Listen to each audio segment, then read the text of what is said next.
हम लोगों ने क्लास 9th का जीव द्रव तक पढ़ लिया था। देखिए अगला टॉपिक है ये आपका कोशिकांग। कोशिकांग क्या होता है?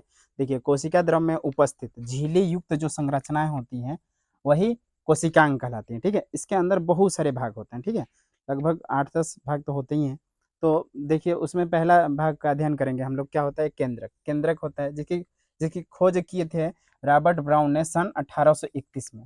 1831 में रॉबर्ट ब्राउन द्वारा कोशिका के ये जो भाग है केंद्रक का खोज किया गया था। ठीक है, तो ये जो होती है केंद्रक होती है, एक तरह से देखा जाए तो कोशिका का नियंत्रण कक्ष होता है। क्या होता है? नियंत्रण कक्ष। सब कुछ यही नियंत्रित करता है। ठीक है, तो देखिए कोशिका के नियंत्रण कक्ष क्या हुआ आपका? केंद्रक हो गया। इनको दो भागों में बांटा गया है। देखिए इनमें केंद्रक कला भी होती है और एक गुणसूत्र। केंद्रक कला जो होती है इसी के अंदर हमारा गुणसूत्र भी पाया जाता है। ठीक है, और गुणसूत्र जो होता है वह कोशिका विभाजन के समय हमें दिखाई देता है। क्या है? कोशिका विभाजन के समय गुणसूत्र दिखाई देता है। इसके दो अवयव होते हैं, जैसे डीएनए है और एक आरएनए है। डीएनए जो होता है डीऑक्सीराइबोन्यूक्लिक एसिड होता है और आरएनए जो होता है राइबोन्यूक्लिक एसिड। डीएनए जो होता है ये संदेशवाहक होता है, आनुवंशिक संदेशवाहक भी कहते हैं।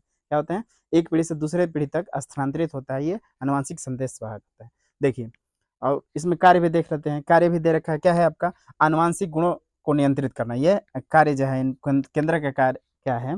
यह आनुवंशिक गुणों को नियंत्रित करता है। एक पीढ़ी से दूसरे पीढ़ी में ट्रांसफर करने में ये यही एक तरह से आनुवंशिक गुणों को नियंत्रित करता है। ठीक है, और साथ ही साथ जैविक क्रियाओं, जितने भी अपचयी उपचयी जो क्रियाएं होती हैं, जैविक क्रियाएं, उनको भी ये नियंत्रित करता है। साथ ही साथ कोशिका विभाजन में भी यह सहायता करता है, कोशिका विभाजन में ही। ठीक है, फिर ये देखिए प्रोटीन निर्माण संबंधी जितनी भी सभी सूचनाएं होती हैं यह केंद्रक में ही निहित होती है। प्रोटीन निर्माण संबंधी जितने भी सूचनाएं होती है वह केंद्रक में ही स्थित होती हैं।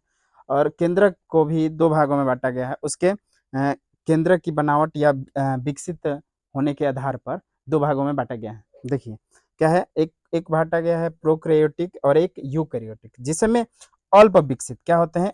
अल्प विकसित होते हैं। अल्प विकसित जैसे जीवाणु हो गए, उन सब में जो होते हैं प्रोकैरियोटिक केंद्रक पाए जाते हैं, अल्प विकसित हैं। ठीक है, अल्प विकसित होते हैं। अब यूकैरियोटिक में पूर्ण रूप से विकसित होते हैं। कैसे होते हैं? पूर्ण विकसित जो होते हैं, जैसे मानव जीव जंतु होंगे, इन सब में पूर्ण विकसित केंद्रक पाए जाते हैं। ठीक है, तो यह क्या होती है?